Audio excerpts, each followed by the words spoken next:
Welcome back everyone to another Dev Diary overview analysis. This time we have Synthetic Dawn, and of course they decided to have a cheeky name, but the Dev Diary is mostly just about resources and how they're going to be changing those up. Now, as you can see, there's a new little tech tree for synthetic refineries, which of course has been split up into oil and rubber upgrades. So no more building level upgrades that let you build more synthetic refineries in one state. You already have that from the start. As you can see, then we unlock 3 building levels at once. So you can build more than one refinery at the start. But then the new techs increase the output of your chosen resource, aka either fuel or rubber. That allows you to specialize like that. Going on, the bigger change that they're going to be talking about is the infrastructure for resources. Now, of course, this is basically just copied out of Hearts of Iron 2 and Darkest Hour. Of course, also I believe Hearts of Iron 3, I'm not sure though. And what this means is that each level of infrastructure now adds plus 10% resources. This is a pretty welcome change as it allows you to increase your resource production with things that are not events or national focuses, and that's good because of course it kind of adds a little bit more of a strategy element to what you're going to be building. Of course, some countries are going to be better for that than others, aka the ones that already have a initial base of starting resources but low-ish infrastructure. As you can see, Japan over here is going to be getting a nice bit of a boost. It says it's a plus 10% increase per level. So for example, you can see that 3 levels over here for Japan give 4 tungsten in that state for some reason, even though it should be free units of tungsten. I do not know, do not ask me. And of course they've also improved the UI for when your infrastructure gets damaged, and they're going to be showing a little bit better how much damage that is actually doing to your resource production, which is fine. And then they nerfed a few areas around the world like Singapore and Malaya.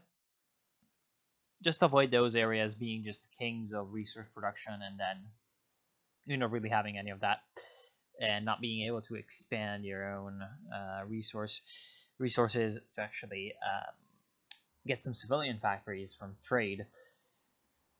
And they also nerfed France, and pretty much, yeah, that's it. Now, what I think about it is that basically, well, it's kind of good they're doing this. The trade system in this game doesn't really exist.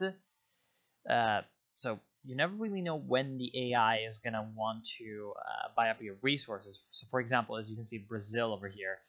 Brazil normally does not need like 50 rubber, because it's not going to have the industry to build up all that much advanced equipment. You're not going to need all that rubber. And yeah, or for example, Sweden over here, you're never going to need all that steel and all that tungsten. As you can see, they even say it's to help Germany accurately simulate Sweden's complicated role in the world, the war. So obviously what you're going to be building those up for some countries is to try to get a reward back and get the AI to buy up your resources. But if you have no way of doing that, then it's going to be a situation where countries like the maybe the United States or the British, who already have more, are just going to be the ones that benefit from this, and it's going to be more of a win more mechanism for when you have a lot of resources. As you can see, it is percentage, so plus 10% resources in those states. So if you're already starting off from a relatively minor production position, you don't really you're not going to really see a big impact in your resource production and a big increase, and you're still going to have to essentially pay the same amount of production to build the infrastructure, because of course you're still going to need to busy up 15 civilian factories for the same amount of time as the bigger production states. So you're going to be paying more, or paying the same rather, to get less. What really the resource system needs is, one, a better trade system that allows you to propose to the AI a trade deal, and then so that you have a little bit more control over whether or not you're actually going to get some rewards from exporting goods. Or, well, actually, and they need to have a more historically accurate and balanced approach to where the resources are actually placed on the map from the start. A good way to start would be something like the expanded resources mod, I believe it's called.